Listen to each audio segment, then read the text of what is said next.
అట్లా చల్లగా గంధశ్వపై అలంకరణార్థం అక్షతాన్ సమర్పయామి. మరల అక్షతలతో పూజ చేయండి.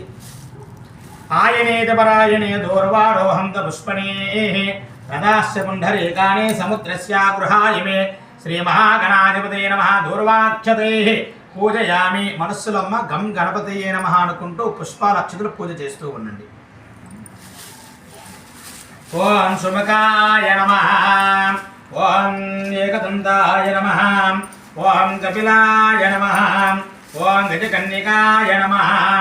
ఓం లంబోదరాయ నమః. ఓం వికటాయ నమః. ఓం విఘ్నరాజాయ నమః. ఓం గణాధిపాయ నమః. ఓం ధూమకేతవే నమః. ఓం గణాధ్యక్షాయ నమః.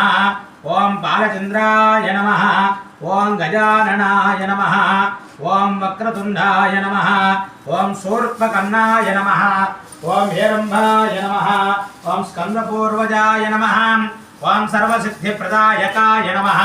శ్రీ మహాగణాధిపతయే నమః. షోడశనామపుష్పూజాం సమర్పయామి. ధూపం వెలిగించండి. కర్పూరం ఎక్కడుందమ్మా?